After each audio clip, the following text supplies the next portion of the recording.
Hello, everyone. Welcome to what I believe is the very first colloquium of this academic year. I'm Max, and I'm going to be emceeing, hosting, introducing our wonderful speakers today, who are all from the Pulse Lab. For the unfamiliar amongst you, that's the Programming Languages and Software Engineering Lab.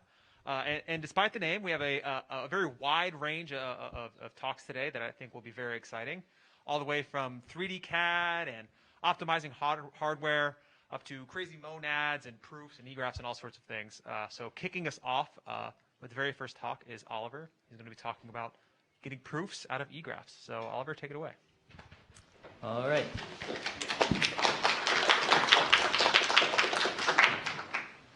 Hi, I'm Oliver. Thanks for the introduction. I'll be talking about getting small proofs from egraphs. So I work here at UW in the Pulse Lab, and we have this tool called Egg. Egg is a egraph implementation, and we use it in a variety of projects to do optimization and synthesis. But at a high level, here's the way that you would often use Egg. First, you would have some program. Maybe it's a very simple program with just arithmetic, and it has a plus b minus b. And it's not a particularly efficient program, so you give it to Egg. And you also have some rewrites. So you know some math facts in terms of axioms. And one of these math facts you might know is that x minus x is equal to 0 for all x. And so you're also going to tell Egg that fact. And what we will do is take your program and the facts that you gave it and learn as many things as it can by exploring a variety of equivalent programs in the egraph. And so at the end, you'll get some optimized program out, and it will have decided that your original program is equivalent to the program just A. But recently, we've had struggles because Egg is very complicated, like many solvers, and we're not sure whether we can trust the results of Egg. So we implemented a proof system where, along with your optimized output, it gives you a proof, which is like a step-by-step receipt for how Egg was able to get to the result it did. So in this case, the proof would look something like, you gave me a rewrite that says x minus x equals 0, and we applied that to b minus b. And so we know b minus b is 0, and so the whole program optimizes away to just A. After we get a proof back, we also have a simple proof checker. And if the proof checker says that your proof is right, then you have a lot more trust in the system overall, because you trust the proof checker more than the complicated solver. So after getting the proof and the program, you can have more trust in the specific results from the solver. All right, so proofs are actually useful in a variety of ways, not just in checking. So in checking, we use the proof to decide whether we could trust the solver for a particular input. But we've also found that proofs are useful in debugging. Say we had a horrible bug in our solver Egg, and it was able to prove that 0 equals 1 somehow. The proof would tell us step by step exactly how Egg was able to do that, and we'd be able to locate the bug. In backtracking, proofs are useful because solvers are able to figure out which particular facts led to a result, and then backtrack on those facts to explore more of the search space. And finally, we have other applications of proofs, such as in fuzzing and optimization. But as you start to use proofs, you'll quickly run into a problem, which is that these proofs can be very long. And in checking, this is pretty okay because our proof checker is pretty fast. It can run on the proof and check it really quickly. But in debugging, these proofs are very confusing and hard to look at, and you won't be able to locate your bug. In backtracking, the long proofs are too specific, and you won't be able to backtrack effectively. And finally, in fuzzing and optimization, longer proofs make the whole pipeline slower because you're doing some heavyweight computation on the proof. And so our contribution is to find smaller proofs from egraphs to mitigate some of these problems.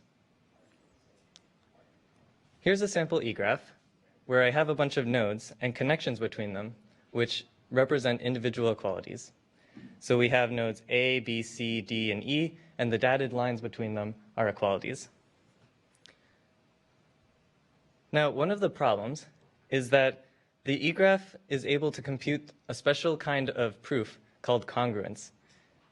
And I won't go into the details because we only have 10 minutes, but these congruence special qualities of congruence require subproofs.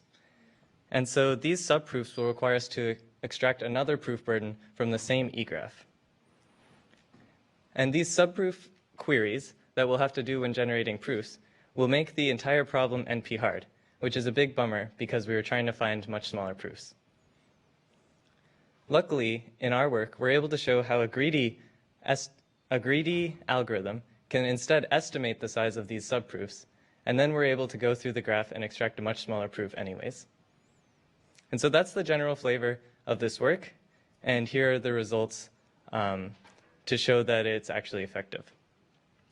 This graph shows on the x-axis the actual sizes of the proofs, and on the y-axis the number of benchmarks which had that particular size. So it's a CDF. And in a CDF, the top left corner is where you would want to be because that would mean that all the benchmarks had very small proofs. The green line is our greedy algorithm that I mentioned on the last slide. The blue line is our competitor, Z3, which can also generate proofs from eGraphs.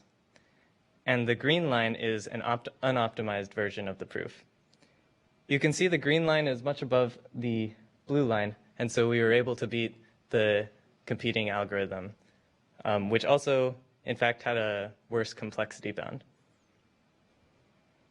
We also had an Intel case study where Intel was using our tool EGG to optimize multi-operation circuits. And because they were using the proofs to validate the circuits afterwards, we were able to significantly reduce their validation time from 4.7 hours to 2.3 hours. Here's an example of what one of those circuits looks like. It has a couple inputs on the left, and then it does some shared computation in the middle, and then finally it outputs multiple outputs, which some application might find useful. And so EGG optimized this particular circuit, and because Intel was able to verify it, they could actually deploy it in the real world. And that is it. Any questions at this point?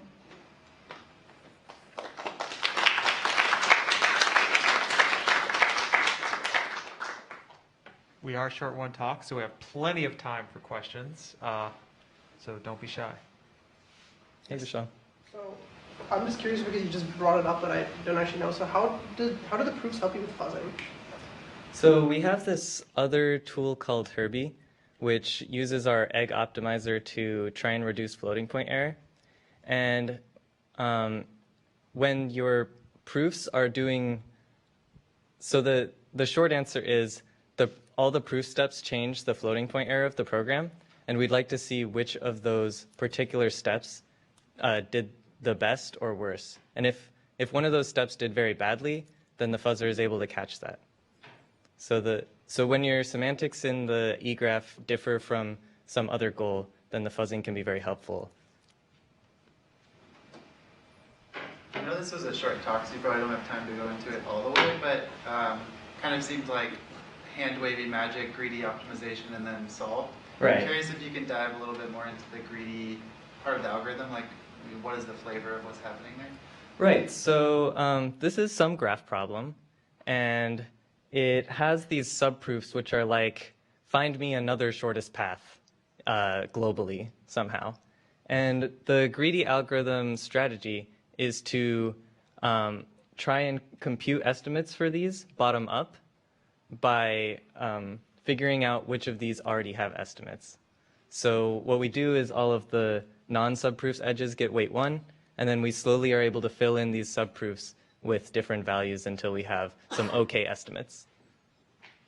And using some estimates versus extracting any old proof is a lot better than what was being done before in state of the art. Any more questions for our speaker? All right, let's thank Oliver again.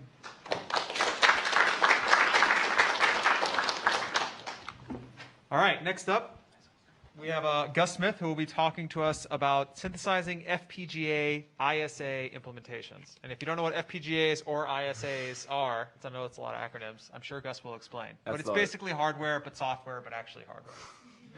I think. It's pretty much the whole content of the talk, so don't worry about it. Okay.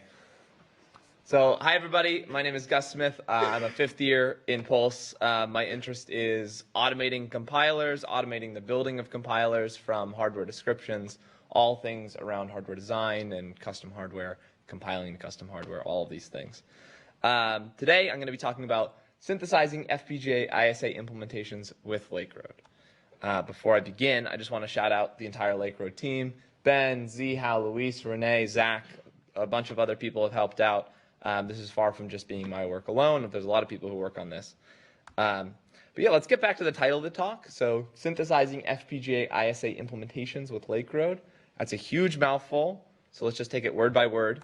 Let's start with first word, synthesizing. I'm sure a lot of people get lost immediately upon hearing this first word. What does synthesizing mean? Well, we're going to skip this one for now, so sorry about that. But I promise we're going to come back to it. Let's start with the harder thing. What is an FPGA? So let's start with FPGAs.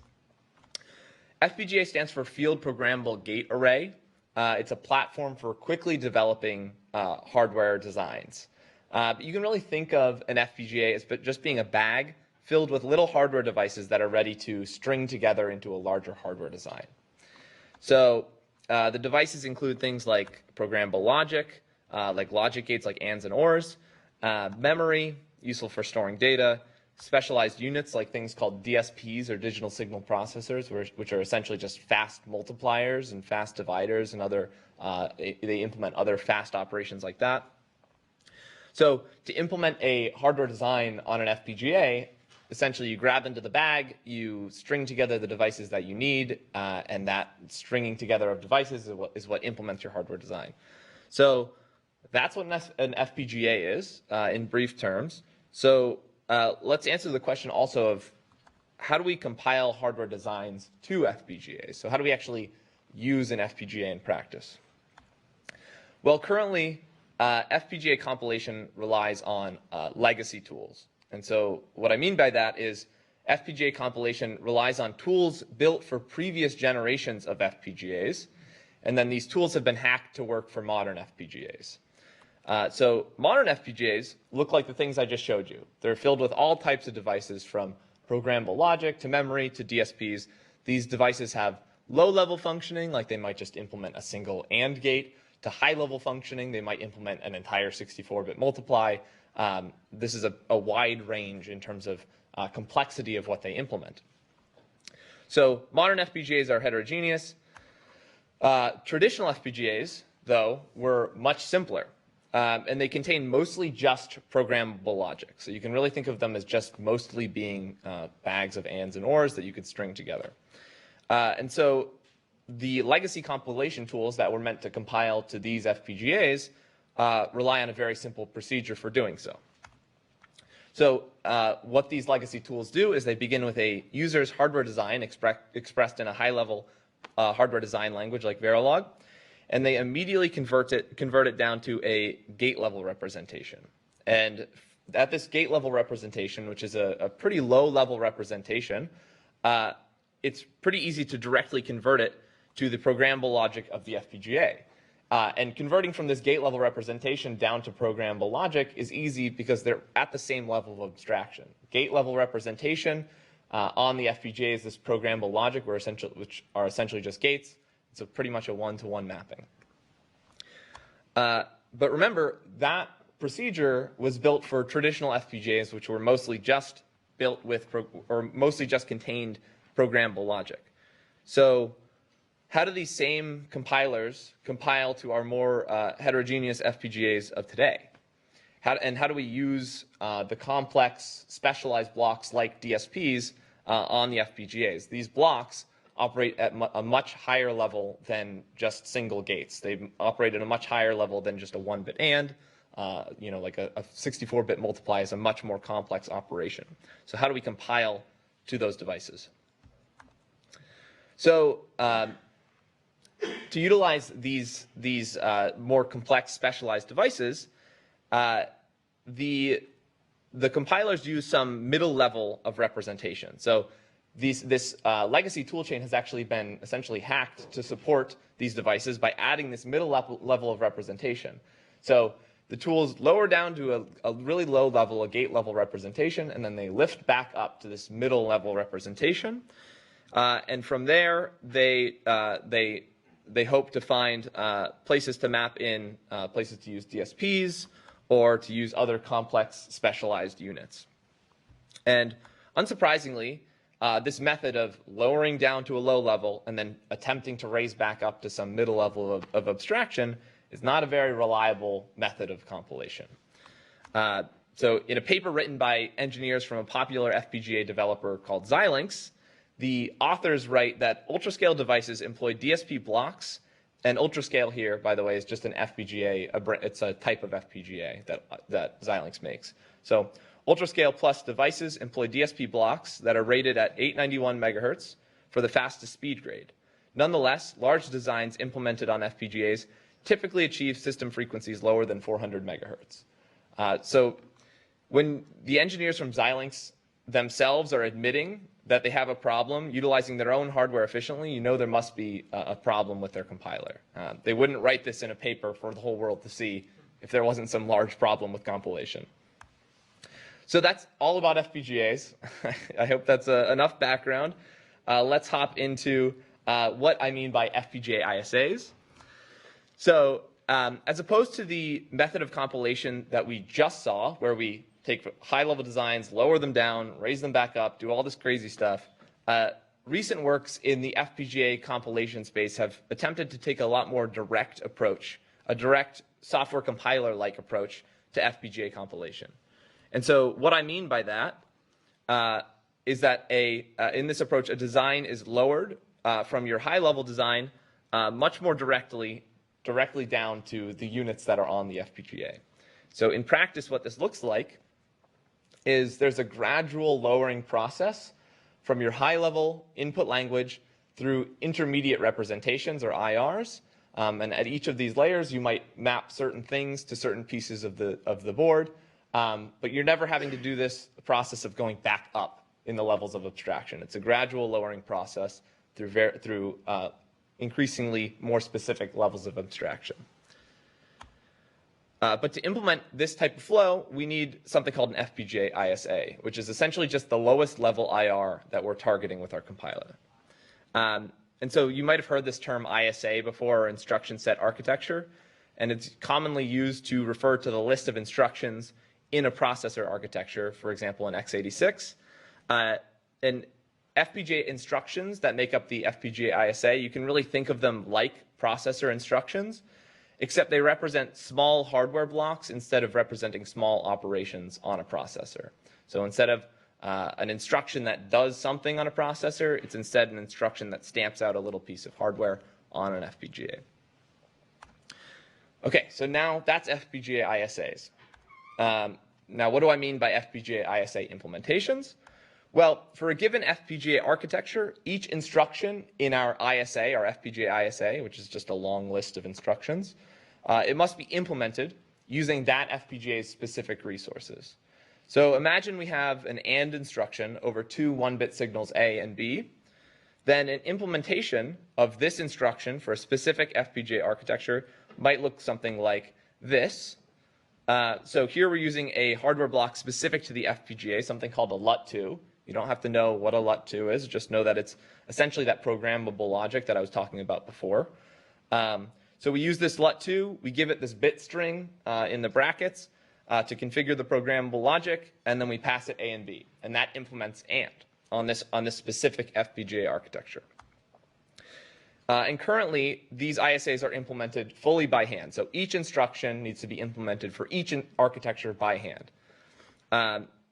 And this is an issue. Implementing by hand is an issue because, well, A, it's too much work. There could be tons of FPGA backends. There's probably hundreds of instructions you want to implement for each backend. You might want to implement multiple versions of each instruction to get different performance characteristics. So it ends up being too much for one person to do manually. It's also bug prone.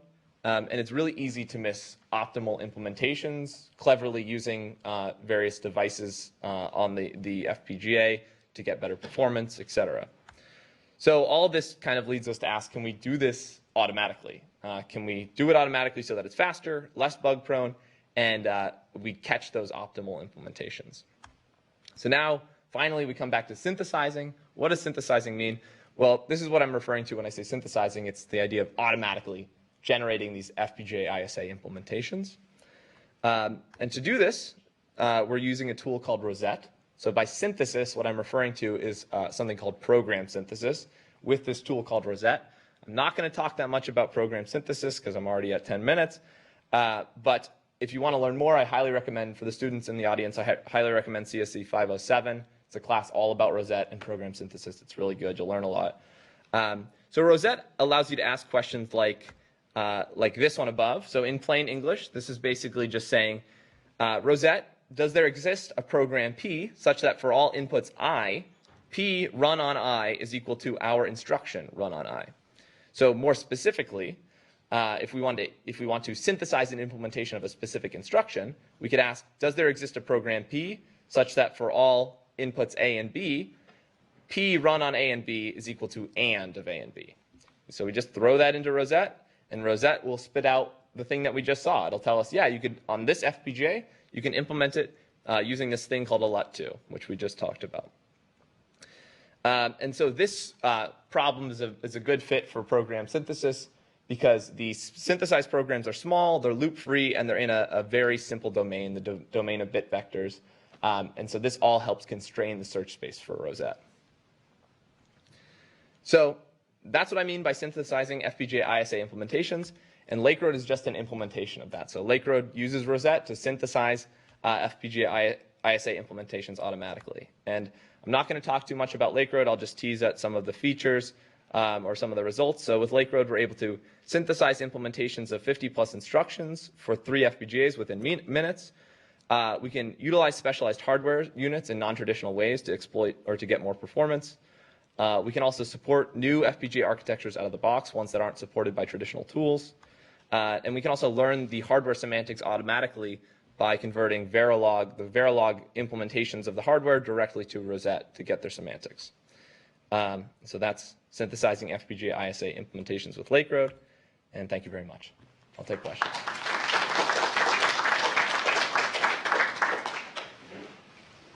Lancelot? Should we go back to this slide, or yes, the one. This one? Yes. So when you say you're synthesizing the instructions, or you're not synthesizing programs, you're just synthesizing each instruction on a specific FPGA. Yeah, so we're calling them programs. They're hardware designs for a specific FPGA. It's weird to think of those as programs because you think of a program as software, but they are just programs in a sense. They're just expressions. I see. And then are you doing optimization on top of the synthesis? Or No, not right now, no. We're just trying to find. We have optimization in some sense, in the sense that we try multiple templates. So we might try to synthesize an instruction on a DSP, on some LUT2s. We might try to synthesize them using other hardware. And each one will have its own performance characteristics, and then you can choose the best one. But we don't do any modification to the thing that we get out.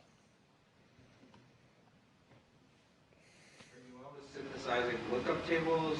Are there other things you can synthesize?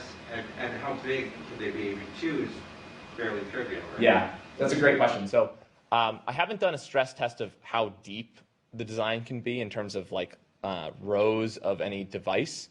But we, right now, for all the architectures we support all the primitives on those architectures. So, for example, on UltraScale, on Xilinx UltraScale, there's lookup tables. There's also carry chains, which implement an arithmetic function. And then they have DSPs, which are the complex blocks. And we support all of those. In terms of width, we can support as wide of instructions you want, because that's just adding more LUTs usually. Like if you want to implement a 128-bit AND, it's easy for us because you just stack more ANDs or stack more lookup tables. But in terms of depth, we have to control the depth automatically, and we can generally go fairly deep, but I haven't actually pushed it to its limit. So usually we'll only have to go like 2 or 3 layers deep to implement any given instruction. So I feel like one of the reasons why FPGA compilation toolchains have generally not used the acronym ISA is because spatial layout, placement, routing, all that seems so fundamental. So how are you dealing with it? Yeah, it's a great question. We don't deal with it at all, and that's kind of a big hole here. Is that dealing with layout? We basically see this as attempting to replace the logic synthesis portion of the step. For those who don't know, generally you have to pick what devices you are going to implement your hardware with, and then you have to actually pick the specific device on the specific board, and then you have to run wires between them. And picking the device on the board and running wires between them is a NP-hard problem. Both of those are their own NP-hard problems, and headaches in the sides of headaches for hardware designers. Yeah, we don't touch it at all right now. We consider that downstream. Yeah, we consider it downstream, which is also, it's annoying for the story here because we still have to run our designs through synthesis afterwards, which doesn't look good for us. But it also doesn't feel appropriate to tackle them in here because it's a different problem. I would like to think about it at some point, but it is a different problem. So as just kind of like a TLDR, like I'm just trying to fully understand exactly what is encompassed and what isn't. So like some hardware designer is gonna tinker around with an FPGA and come up with like a design that he likes, and then from that point, Rosette and Laker and all that stuff can help you come up with an ISA in which you can then lower stuff to that FPGA. Yeah, that's a good way to think of it. It's more, you should think of it more from the people that this helps are the people who are building the compilers for FPGAs. This isn't something that a person trying to do hardware design would interact with directly necessarily, but somebody who is building a compiler for hardware design for FPGAs and wants to support a new, let's say somebody comes up with a new FPGA architecture, that compiler will have its own ISA. It'll be like, here are the instructions that we target. With Lake Road, you can give it that ISA and you can give it that new FPGA architecture. And with those two things, Lake Road can automatically generate the ISA implementation, and then that compiler can then compile to compile to that FPGA backend. So you skip it annoying going back up. Right. Yeah. Exactly. It is all kind of specific to helping people who are making compilers for FPGAs. It's not necessarily helping people directly it's not necessarily helping hardware designers directly. It's helping the people who build compilers for FPGAs. Yeah. All right, let's thank Gus once again. All right, so Gus's tool was using Rosette, which is a tool to do symbolic evaluation, which he uses to do program synthesis. And Silroy will be telling us about Grisette, which is a tool in a similar vein, but using everyone's favorite technique, monads. Thank you, Max. Thank you, everyone. I'm Silroy, and I'm a third-year member of Pulse Lab, and I'm working on program synthesis and symbolic compilation. So I will complement Gus' talk, and I will talk a bit more about Rosette and program synthesis and program verification. So traditionally, writing a verifier or synthesizer for DSL, which is domain-specific language, is usually hard. And some recent advancements on symbolic DSL has reduced this engineering burden a lot. And in this workflow, you just need to write an interpreter of the semantics of the symbolic DSL. And with Rosette or Grisette, which does symbolic evaluation, it compiles the program to symbolic constraints over the DSL constructs. And then with the SMT solvers, you can get the verifier and synthesizer automatically. And in short, Grisette is a total reformulation of Rosette with better algorithm and a statically typed functional monadic interface. So what is symbolic evaluation? So we'll start with this concrete example where everyone should be familiar with this. And here is a function. And we can apply this function on some concrete inputs, and we'll get the output. For example, applying f on true 1, 2, we'll get 3. And for symbolic evaluation, we can now not only applying this function on concrete inputs, we can apply this function on symbolic variables, and the evaluation result will be a symbolic formula over x, y, z. And here, this means that the result of applying f over x, y, z is ITE, which means if then else x, and if x is true, then it's y plus z, or it's y minus z. And then we can use SMT solvers to reason about the formula, that we can reason about the function f.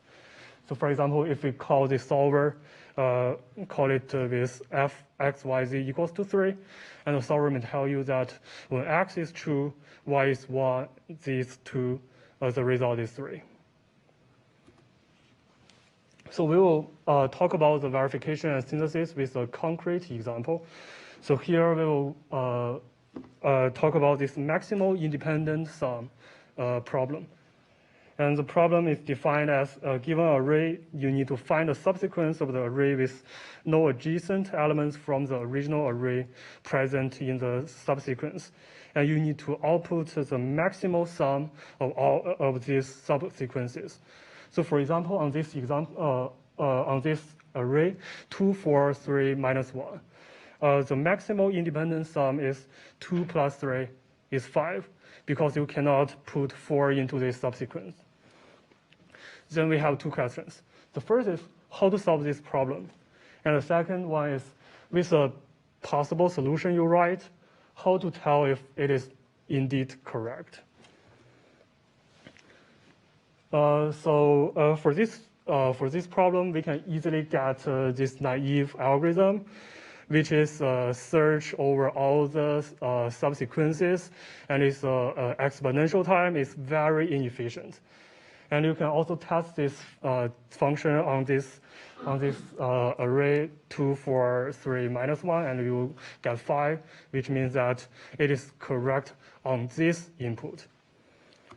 Someone who know about the dynamic programming algorithms may know that this problem can be solved with it, with a linear time algorithm, and this is more efficient, and you can verify, you can tell that it is correct on this input by applying the function on this input. But what if you know that this problem can be solved by dynamic programming, but you don't know about the details of it? And also another problem is how to test this function thoroughly. Like you know that the function works on this specific input, but what if on some edge case it is incorrect? So we will focus on the first part, how to solve this problem with dynamic programming, which is the synthesis problem. So as we know that this can be solved by dynamic programming, we can write a sketch of this program. That is, we write the rough implementation of this program, but with all the unknown details left with this question mark. And then we can ask the solver to explore these question marks within this grammar. And then we can call the solver with this formula, which means on this input one, it should have the same behavior as the F naive, and also on another input, it should also have the same behavior. And then the solver may give you back the efficient dynamic programming algorithm. And this is program synthesis. And then for the verification, suppose that we already got the synthesized program, but we don't know whether it is correct on all the inputs. So we can then apply this FDP, synthesize FDP prime program on this symbolic input, and we will then get this symbolic formula FDP input, and we can call the solver for a counter example. And the solver tells that, okay, there's no counter example such that FDP have a different behavior from F naive, and then we know that, okay, this function is verified. It is correct on all the inputs with length 4. So how to do the symbolic evaluation? So in general, writing to implement the symbolic evaluator for a new language is hard and error prone. So there are tools that help this, and the iconic tool is developed by Emina. It is called Rosette. And Grisette adopts the same workflow, which is Grisette and Rosette provides a reusable symbolic evaluator. And the user provides their domain knowledge, such as an interpreter for their DSL or a program with holes. And then when these two things are combined together, they will get a domain-specific symbolic evaluator that solves their problem. And one of the most important challenge of a symbolic evaluator is the efficiency problem. So for example, to symbolically evaluate this program, one possible way is to, whenever you encounter a conditional, you do a fork on your evaluation passes, and then you will get this evaluation tree. And at the end of this evaluation, you will assemble all the results together to get a single formula. So this approach would cause the well-known path explosion problem when there are so many conditionals. So Rosette and Grisette adopts this path merging algorithm, which is after every conditional, we merge the states together. And then at the end, we only need to call z on these two symbolic inputs, and there will be polynomial time. And how to handle and merge the results from the conditionals is critical to the performance of a reusable symbolic evaluator. And for Rosette, it would do complete merging, but the algorithm would generate more redundant terms. And for some other tools, like the one built by Sinha in 2008, it will do incomplete merging, exploring more paths, but it will generate less redundant terms. And for Grisette, we propose a new merging algorithm inspired by MergeSort, and it would do complete merging while generating fewer redundant terms. And when compared with Rosette 4, it generates 8.5% term size and is 11.4 times faster than it. And for the user interface, so our tool is safe and efficient because it is a typed library. You know, the type system is usually a really good tool for finding and fixing, for constraining the inputs to prevent the bugs. And we have found and fixed some performance bugs that are not found before with the SimPro tool in Cosette. And our tool is purely functional, which means that you can apply those good techniques from the functional programming communities to the symbolic evaluators written in Grisette, such as memoization or parallelization, and you can easily reason about your program. And we got 1.2 to 8.7 times speed up on selected benchmarks. And our tool have a rich ecosystem, as our tool is a library, and it's not a language. And you can do panelist integration with existing Haskell libraries by implementing some type classes. And we already supported some external libraries with type classes, such as MTL, which is a monad transformer library of Haskell. And we support those vector size. We support this monad coroutine package. And we also support those rich performance programming models if they can be abstracted with monads or effect systems. For example, we can reason about the coroutines implemented with free monads or delimited continuations. And Grisette is now open source and is available here and will be available through package managers in the future. Although at this time there's no good document for it, but if you want to use it, you can come to me and I will be happy to help. And thank you.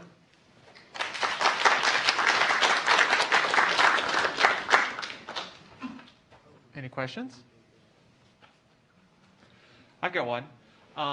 So from my distant memories taking 507, one of the neat things about Rosette was that if you aren't paying very much attention, you could forget that you're writing, symbolic code at all. You write something that looks like what your evaluator would look like in Racket, And because it's doing this whole language trick, the code that you would have written in Racket pretty much kind of just works in Rosette, and you get your symbolic evaluator tool. And so that's a nice benefit, even though if it's 11 times slower or whatever. So I guess my question is, it's really nice having this option for a typed, really powerful interface. But do you think you could implement like a shim to a more dynamic front end, like Racket, for example, or maybe whatever, Python or something? Yeah, I think most of the techniques can be applied in dynamically typed systems. For example, the functional things, and also our core merging algorithm. These things can be applied to maybe Racket, maybe Rosette. But for the monad, for these things, I think this should be language specific. If you implement it in Rust, you should use Rust's native features to implement such a tool. But the underlying things should be the same. Hello. Yeah. How much work is there to essentially enable one of those libraries to be used with Rosette? You need to implement some type classes. Usually for data type, there will be 5 or 6 type classes to enable different functionalities. For example, symbolic equivalence or merging, and this would be abstracted with it. And for a monad, you need to implement, I think there are 3 type classes, and mostly they are for merging. Yeah. So, Emina and I have been working on Rosette 4, and we essentially come up with like a formal semantics that are actually a bit more abstract than what works. So Rosette 4 is essentially just like an implementation of that formal semantics, right? So I wonder if like Grisette could be like an instantiation of that formal semantics. Yeah, I think so. But yeah, we are working on a formulation of our core semantics, and we are going to prove the theorem for complete merging in Coq, and we are now working on this. And this would probably appear in the final version of the paper. So you mentioned speedups in your slides. Are these speedups the evaluation time, or like also includes the solving time of the solver? This is a total time.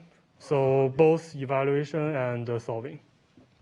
So your new merging algorithm, does it give you the speed up in the evaluation or the solving, or like both? Yeah, because we have much smaller terms, so this can be solved more easily. And yeah, because we have a new algorithm, we can merge the values in an efficient way. Actually, it's a linear time algorithm, and it can accelerate the symbolic evaluation. All right, let's thank the speaker one more time. Thank you. All right, and last but certainly not least, we have Dan, who will be telling us about shapes. What a better subject to in the day on. So Dan, take it away. It is this.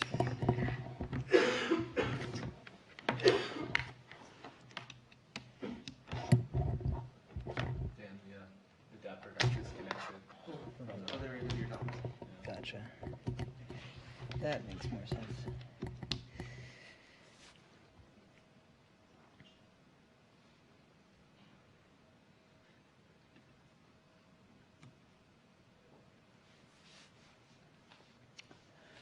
Hi, I am Dan. As Max said, I will be talking about shapes. Particularly, I will be talking about parts of shapes and subparts of shapes and subparts of those shapes.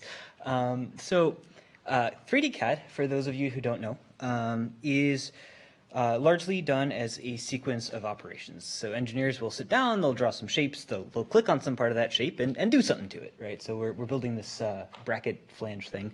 And every time, as we're going through the sequence of operations, we draw a shape, we select a shape, we extrude or we remove some parts of that shape, and we add and subtract things as we go along. So it's a pretty critical operation to be able to select and refer to part of a shape unambiguously, right?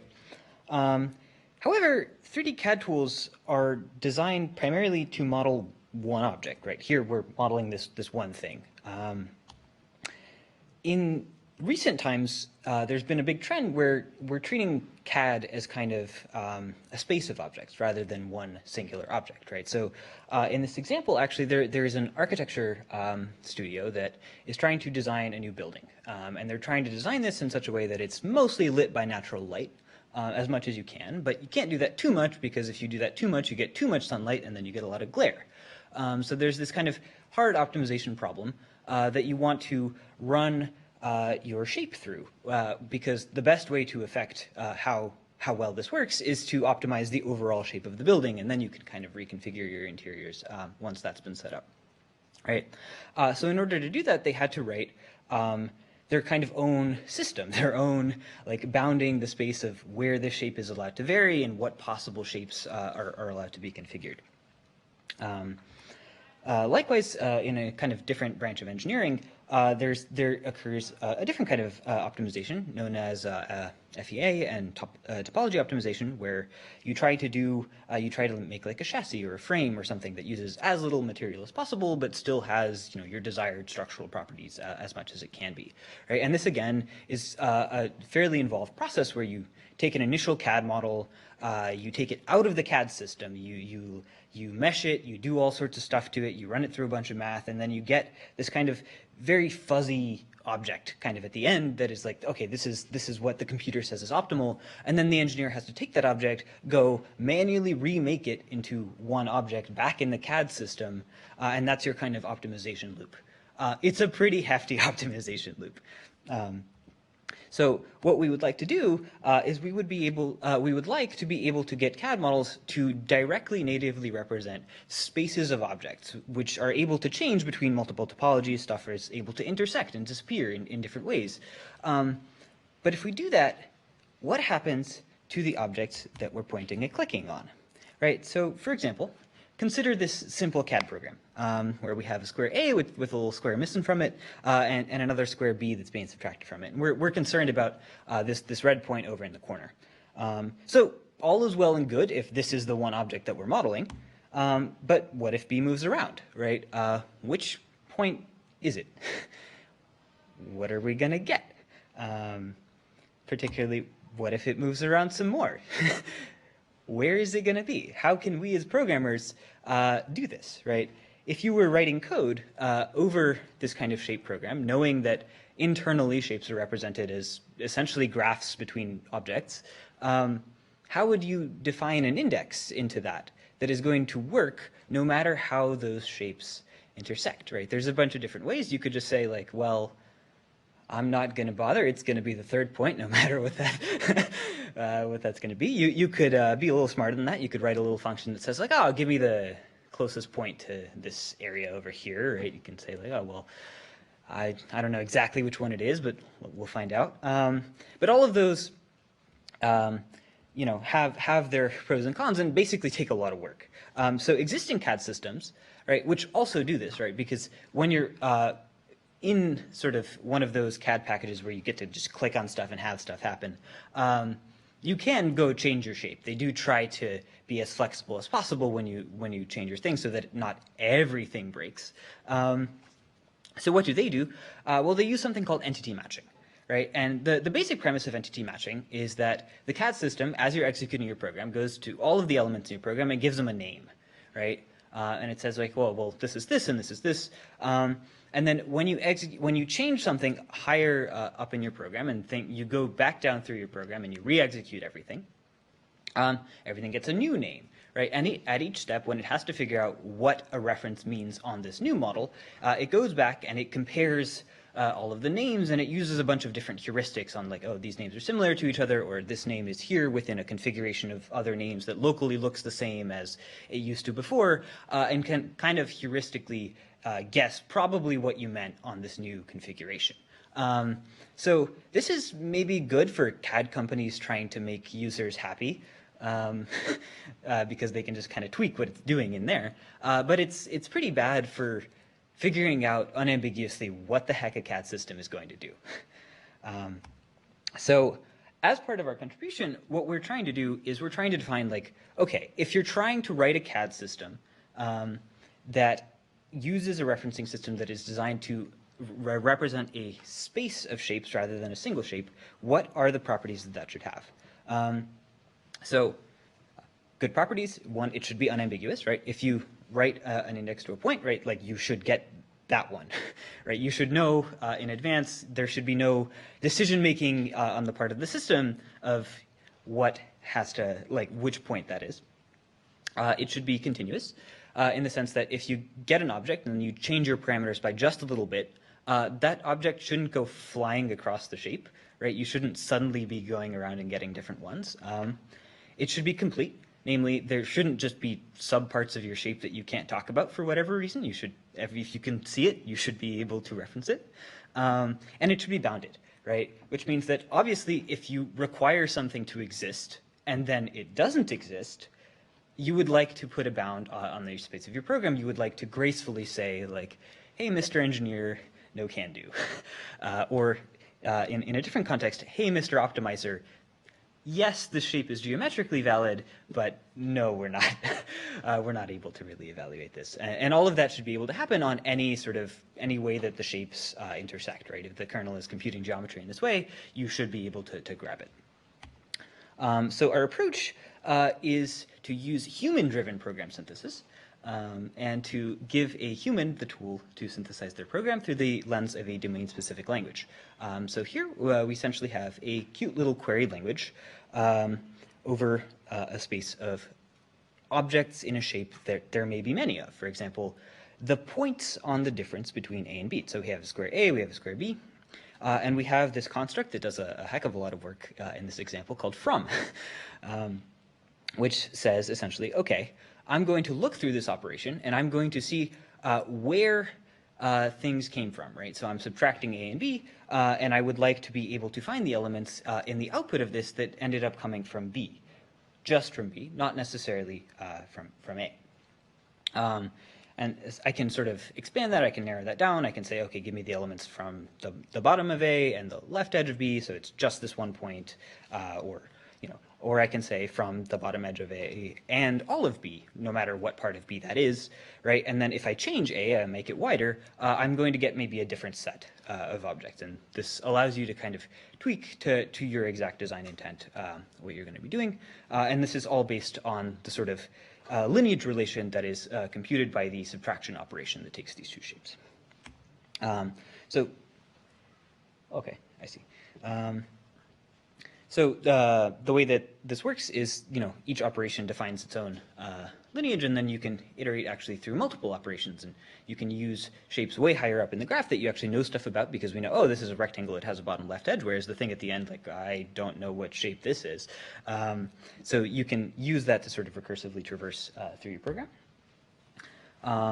And what makes something from something else? Well, it's a neat little recursive definition where we say, like, oh, some object A is from object B if it's reachable in this lineage graph defined by the relationship for every operation from any of the contained elements within A, right? And A might be a composite object. It might not be a point. It might be a polygon. It might be a bunch of edges or something like this, right? But for a polygon, that is the polygon's area, the polygon's edges, and the polygon's vertices. So if any of these reach B or were responsible in some way for creating B as part of that lineage relation, then B is from object A.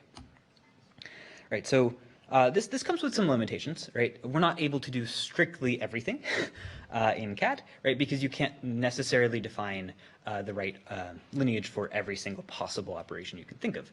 But we can do something fairly general, which is, anything that you can define is basically defining a shape that is made of rectangles and circles in some way that are added and subtracted from each other and moved around and made bigger and smaller in any way you like, right? So this includes your sort of standard CAD operations of like taking a corner and rounding it off, or chamfering it off, or extruding an edge out and sweeping something along some curves. And it works right now it works in 2.5D, which is the space of basically all 2D shapes that you can make that are either then directly extruded or revolved around a particular axis, right? What you definitely can't do right now is intersect arbitrary 3D shapes with each other, and you can't do like super swoopy Bezier splines and things like that because it's difficult to characterize the ways in which those things intersect. Not to say that you will never be able to do that, but you can't right now. And so here are some little results. I don't have graphs. I have little animations that you can drag around. And so these are two different programs that we have little queries on them that you can see as the program is changing between sort of various parameter inputs, how those queries are serving to find the right element on the object and apply an operation to them. And that's all I got.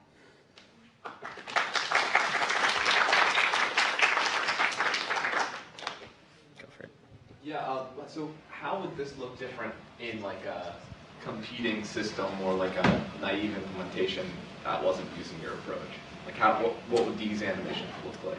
Gotcha. So these animations, I guess the contrast isn't so evident. So what typically happens in CAD systems is that you click on some stuff, and then you move your inputs around a little bit, and then you get random garbage. Because the CAD system will have sort of heuristically decided, like, oh, you know, I think these are the new points, right? And that may or may not be what you want, right? Sometimes it's really magical, like, oh, you know, wow.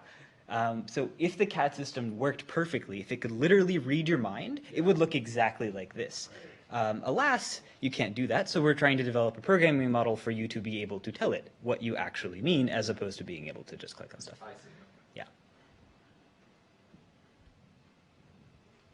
Any other questions for Dan? All right, well, let's thank all of our speakers one last time.